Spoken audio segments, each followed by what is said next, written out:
Hey, what's up guys? Trader Supremo here ako. So, quick market update tayo mga kapatid, no? So, ano yung nakikitang possible mga scenarios natin sa market?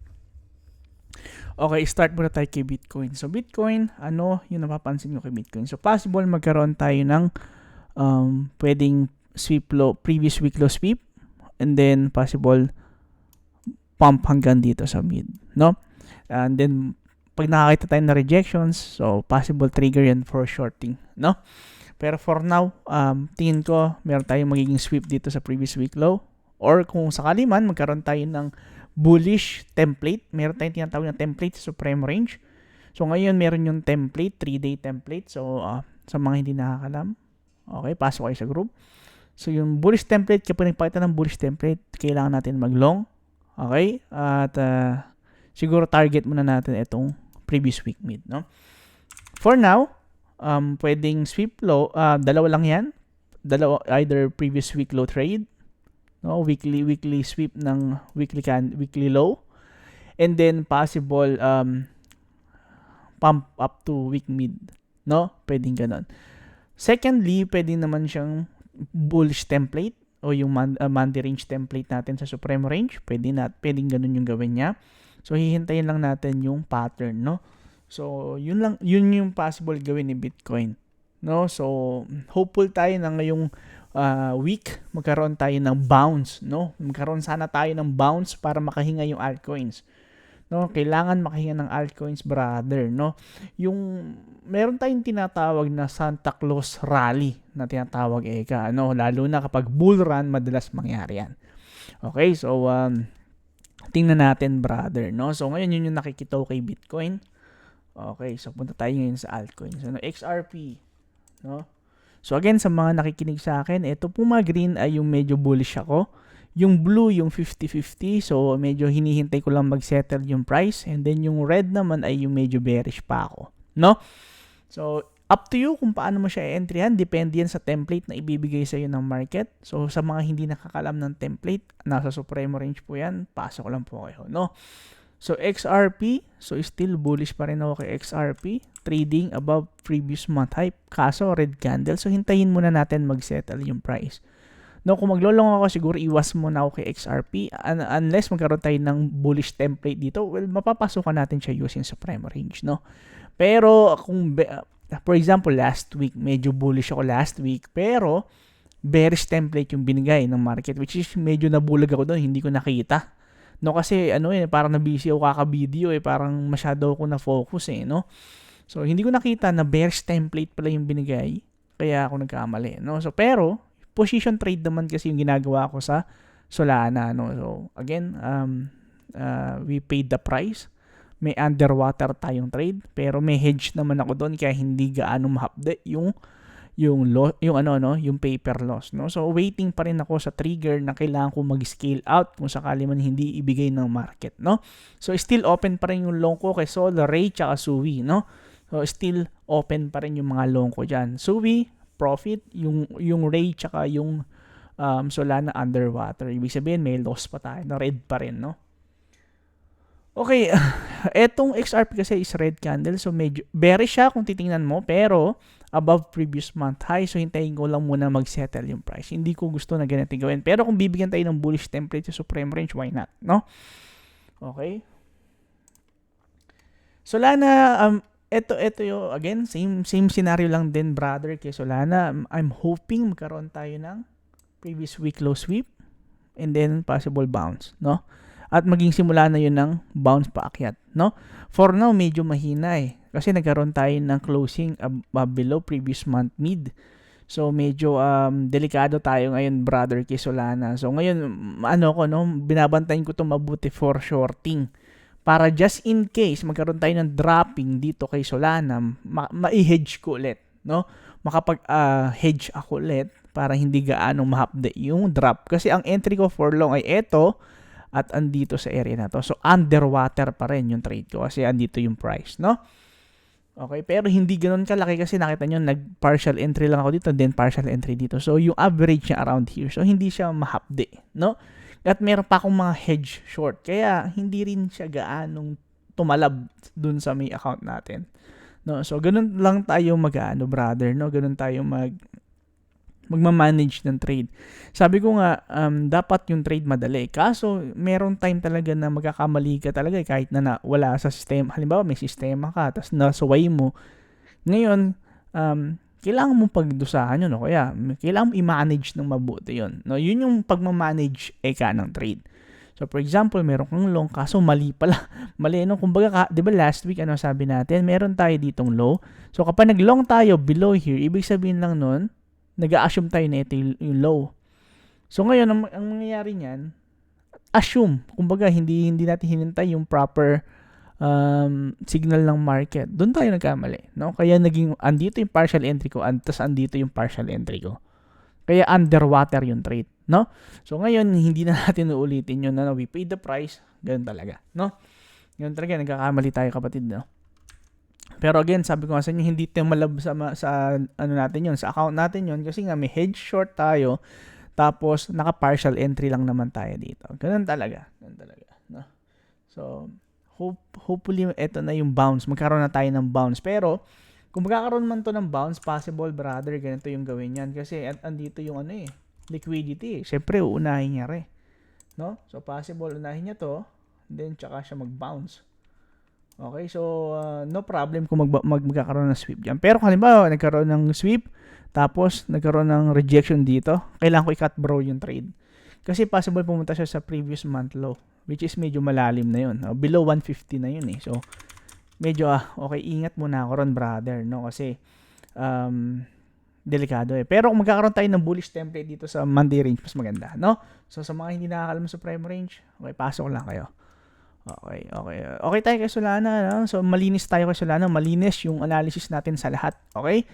So okay tayo diyan. So link still bullish. Kailangan lang natin makakita ng bullish template, pero tandaan niyo po, red candle pa rin to.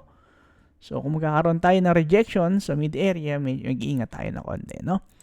So kung magkakaroon tayo ng rejections dito sa mid area, mag-iingat tayo ng konti, no? Okay? So babantayan natin siya. Kapag ganito yung ginawa, no problem. O kaya nagkaroon tayo ng bullish template sa mga nakakalam ng Supreme Range, sa bullish template dito. May template tayo dyan, may pattern tayo dyan. Sa mga hindi nakakalam, kailangan niya umangat at least dito, brother, no? Sa previous week mid. Pag umangat dyan, medyo makakahinga tayo. Ibig sabihin yan, mayroong possible pumping na mangyayari, no? Malinis yun, no? Okay, pwede mong gawin yun. Hintayin mo yung template dito sa Monday range. Kami, makapasok kami dito sa dulo kasi alam namin yung pattern sa Monday range template eh. So ngayon, or ikaw, gawin mo, pasok ka ng spot dito kapag ganito yung ginawa. No? Kasi ganun yung gagawin yan. Okay? So, pero, tandaan nyo po, na bearish tayo last week. So, yun yung maging basis natin. So, hintayin mo yung price pumunta dito. Kasi baka ganito yung gawin. Kapag ganyan yung ginawa, kailangan mo mag-short, brother, no? Okay? Ganun lang, malinis lang tayo, brother, no? Hihintayin lang natin kung ano yung unang gagawin ng market at ano yung pinapakitang template sa atin ng market. Kasi yun lang naman yung mahalaga. Okay? Strictly yun na isusundin natin, hindi na tayo magkakaroon ng mga ng mga bias. Strictly ganun yung gagawin natin, no? Okay. Suwi. Okay, Suwi still bullish pa rin tayo kay Suwi. Okay? Kasi wala naman tayo nakitang breaking ng low. So, still bullish and trading above month high. So, ang tinitingnan ko dito, okay. Okay, well, magandang entry point na to, no? Magandang entry point na to. Kung magkaroon pa tayo ng bounce from previous month high, no problem. Pero magandang entry na yun, no? Okay, maganda pala yan, no? So, kung magkakaroon tayo, brother, ng deviation here, deviation, tas reclaim, bullish template sa Monday high, magandang ilong tong si Suwi, no?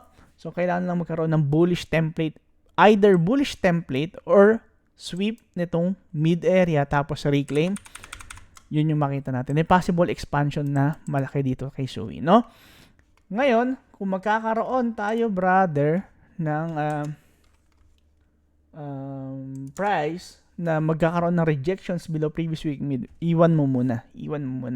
So, kailangan magkaroon tayo ng bullish template dito. Again, meron tayong basis.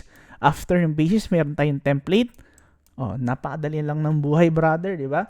So, ngayon, sa mga nakakalam na Supreme Range, alam nyo na kung ano yung gagawin nyo. So, binigay ko na sa inyo. Papasukan nyo na lang. Hihintayin nyo na yung proper timing.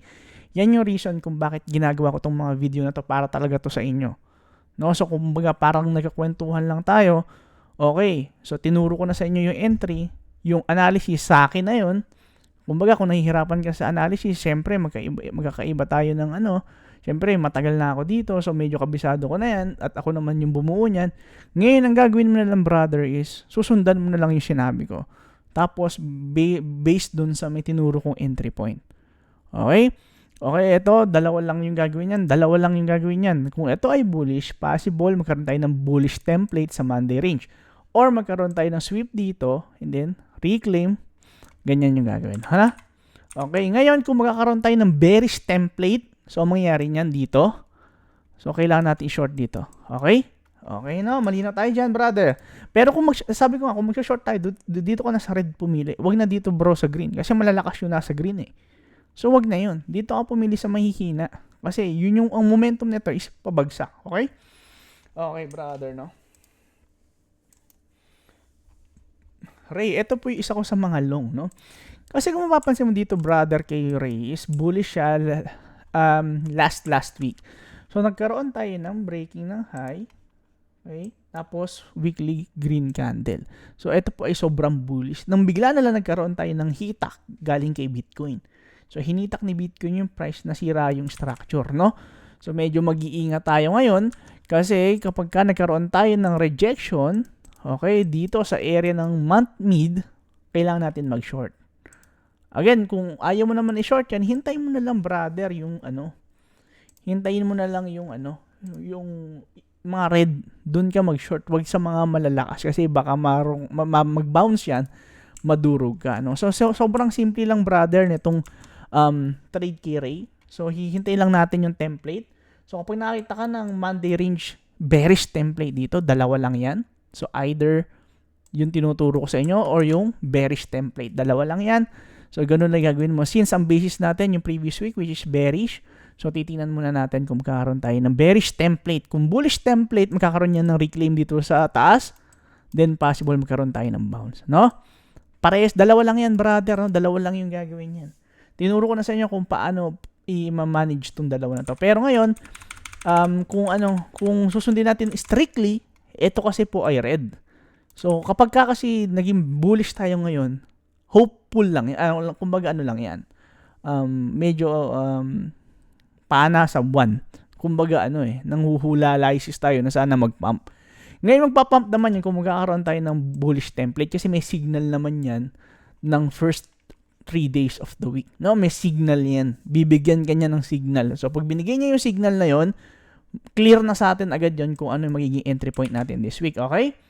Okay, so ito clear to. No? So, una, kung magkakaroon tayo ng multiple rejections dito, then kailangan natin mag-short. Pero kung magkakaroon tayo ng bullish template, ganito gagawin. Okay? Entry tayo dito, no? Okay, may entry ako dito at dito. So, underwater parehas, no? So, tingnan natin kung makakaroon na tayo ng bounce. Tandaan nyo po na ito po ay retracement na. So, kung pag ito nag-pump, wala ka ng retracement na hihintayin sa Q1. Dire-diretso na to. Dire-diretso na to. No? Kumbaga sila yung mga mauuna. Kasi nga, nag-retrace na sila. Ano pa hinihintay mong retracement? No? So, hindi na siya magre-retrace. Dire-diretso na siya na Q1. So, possible ganun yung gawin. Magkaroon tayo ng wild na Q1 na pumping, no? Hopefully, magkaroon tayo ng Santa Claus rally na tinatawag. Kapag nagkaroon tayo ng ganun, mas maganda kasi maaga tayong profit, di ba? Okay tayo doon? Okay tayo doon, brother, no? So, sobrang dali lang, di ba? Sobrang dali lang naman ng nangyayari sa market kung alam mo yung yung nangyayari, yung mga trigger. So, ito, dalawa lang ulit to. Kapag ka nagkaroon tayo ng bullish template dito sa Monday range, so, kailangan mo mag-long sa template na yun. Pero, ang gusto ko sana, magkaroon tayo ng sweep dito. Tapos, slowly magkaroon ng reclaim, possible pump, no? Kapag nag-pump yan, brother, dire-diretso na yan. Dire-diretso na yan. Tandaan nyo po na kapag ka nagkaroon tayo ng ganitong dumping, ang bilis umakyat yan kasi may mga shorts dito yan. No, may mga shorts yan. Ngayon, once yan, makakita sila ng possible, okay, top na to. Ay, ito na yung bottom. pag nag-see out sila dyan, sabay-sabay yan, sobrang bilis ng pag-angat, no? So, huwag nyo nang hintayin na umangat. No, meron akong partial entry dito, pero magpo-full entry ako dito kapag nakita ko to, sweep, and then reclaim, boom, no? So, yun yung hinihintay ko dyan. Okay? Pero kung magkakaroon tayo ng rejections, again, sabi ko nga sa inyo, red to weekly. So, bearish tayo doon. So, kapag nagkaroon tayo ng rejections dito, kailangan mo mag-short. Ha? Okay? O kaya, sabi ko nga, kung mag-short ka, dito ka sa red. Huwag na dito sa green kasi doon ka sa mag-green mo, doon sa malakas ka mag-short eh. Wag na ganun kasi mas mahirap siya. Okay? Okay, Ondo. Ondo still bullish pa rin tayo, no? Kung magkaroon man tayo ng sweep dito, no problem. Pero kung magkakaroon na tayo ng bounce here, okay, sa tingin ko magandang entry na to.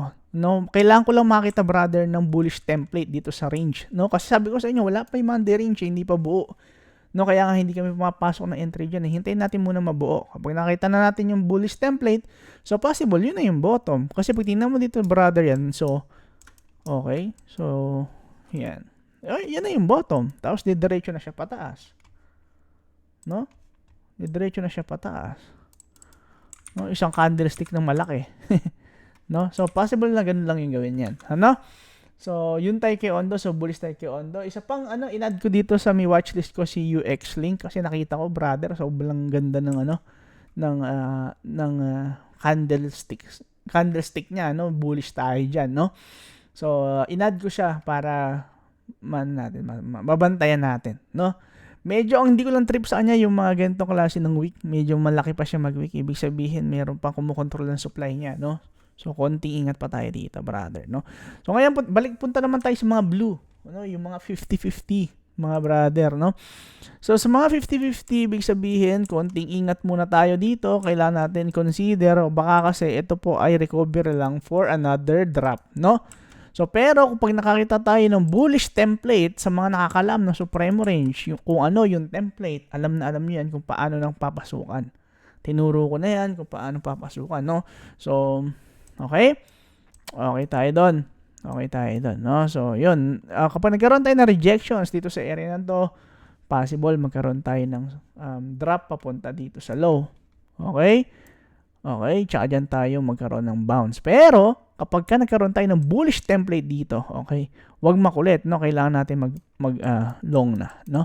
Pero sabi ko sa inyo, kung maglo-long ka, doon ka na sa bullish yung pattern. Kaysa naman sa 50-50, di ba? Okay, etong 50-50, hihintayin muna natin magkaroon ng confirmation. Hindi na tayo mag-a-assume, no? Okay?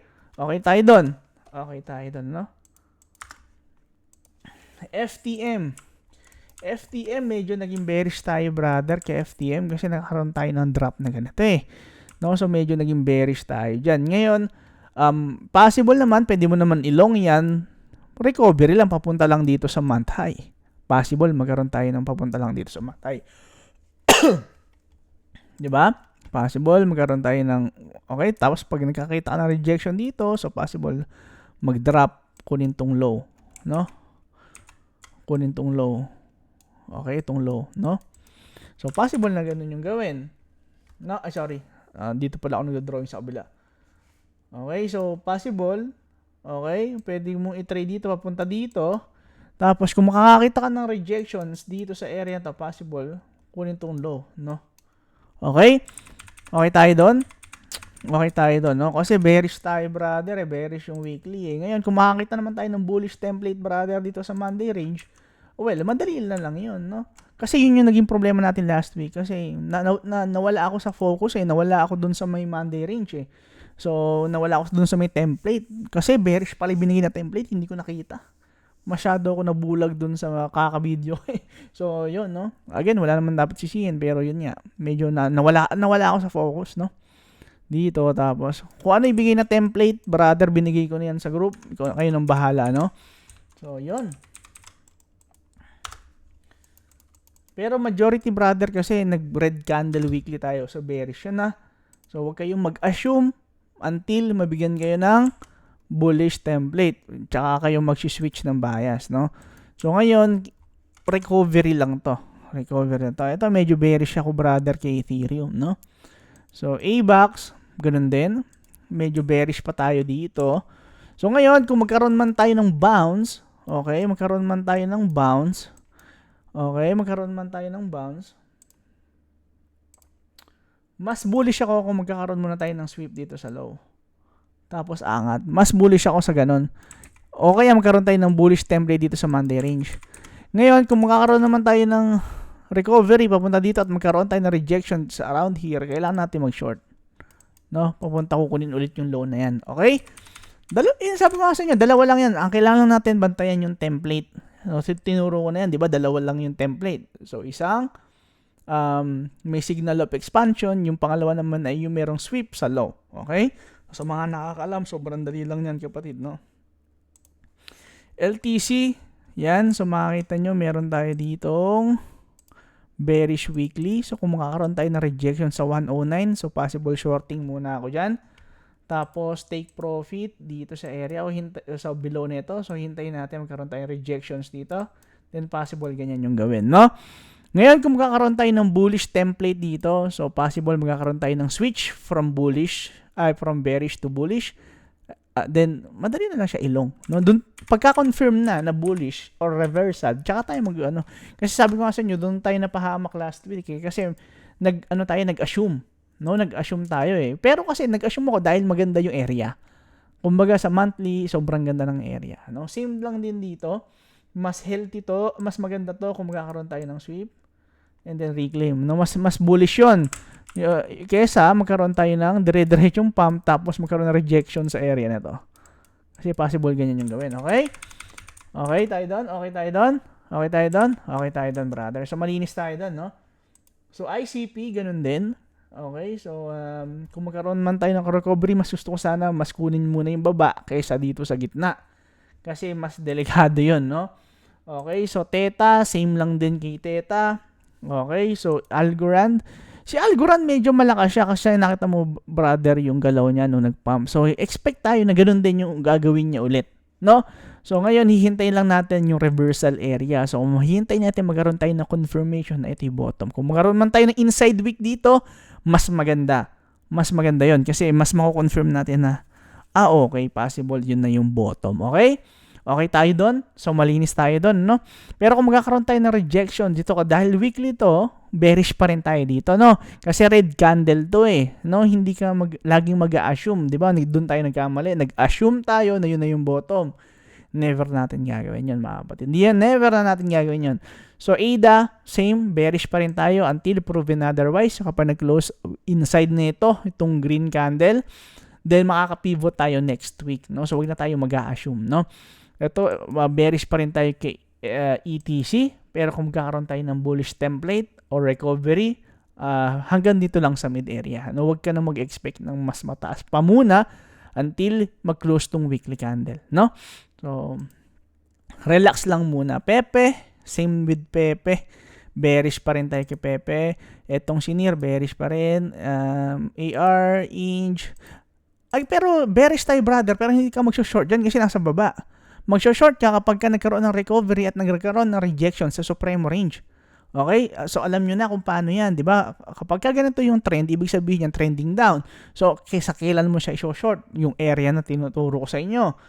Pero titignan mo rin kung ano yung template kasi baka bullish yung template at magkaroon tayo ng pump muna. Diba? Okay? So, malinaw tayo doon. Okay? IMX. No? Again, kung mag-short man ako dito sa taas, hindi dito sa baba kasi nasa low ka eh. So, wala kang profit area doon. No? Wala kang reward area. Same dito kay OP. So, hintayin talaga natin magkaroon ng recovery. Sa tingin ko, magkakaroon tayo ng paghinga this week. Ano? Pero mas maganda to kung magkakaroon tayo ng sweep kasi possible yun yung bottom. No? Possible, possible magkaroon tayo ng reversal doon sa area na yun. Kahit na hindi pa yun yung reversal point, pero kung magkakaroon tayo ng sweep, tapos magkakaroon tayo ng recovery, magandang profit pa rin yun. Dito. Bago siya mag-dump ulit. Para kunin yung low. Okay? Okay tayo doon. Okay tayo doon, kapatid. No? So, ganun lang siya kalinis. Same with Stark. And then, same din kay Ton. Same lang din kay Wild. No? So, wala pa akong may bibigay sa inyo dyan. Hihintayin natin muna yung mag-print muna yung market. No? So, yun lang muna, mga kapatid. So, 2 days na lang, Christmas na. Merry Christmas po sa inyong lahat. At sa mga hindi pa nakasubscribe, please like, comment, subscribe, share natin yung video kung kaya, story natin kung gusto nyo. So, yun lang mga kapatid, malaking tulong yun sa channel. So, ang pinaplano ko po next year, so sana maging vlog type tong gagawin natin, daily vlog ng trading. So, nag-order na po ako ng camera para ang gagawin natin is parang daily vlog siya, no? So, kumbaga, ano yung ginagawa ko kapag nagte-trade, ano yung mga preparation ko, ano yung analysis ko noon, kwentuhan, ganun yung gagawin natin, no? Para hindi dry na ganito kasi medyo boring kapag ganito eh. So, ang mga nakaka-appreciate lang dito, yung mga marurunong sa Supreme Range kasi nakikita nila yung analysis eh. So, sila lang yung makikinabang. Mas maganda sana bro, yung mas raw, mas mas ramdam, no? Kasi doon parang nagkukwentuhan tayo kasi kita mo kung nagsasalita, no? So, ganun yung gagawin natin, brother. Yun yung plano ko next year, ano? So, early next year. So, sisimulan natin ganun, no? Hanggang bear market, dire-diretso na yun. So, ganun yung gagawin natin, no? So, sana lahat ng pangarap natin, bro, lahat ng mga gusto natin sa buhay, brother, eh, makuha natin. No, keep hustling, keep grinding, brother, ano? So, wag na kayong mahiya, ano, mag-hustle kayo, mag-grind tayo, no? Grind set mindset, talagang hindi wag kayong mahiya, wag din kayong masyadong isipin kung ano sasabihin ng iba, no? Ano lang natin, tuloy lang natin ang ituloy, no? So, yun lang muna mga kapatid, no? So, maraming salamat sa pakinig. Like, comment, subscribe. Ganun gagawin natin next year, no? So, mas papainitin natin tong mga ginagawa natin, no? So, yun. Maraming salamat. God bless. Happy weekdays sa inyong mga tropa, no?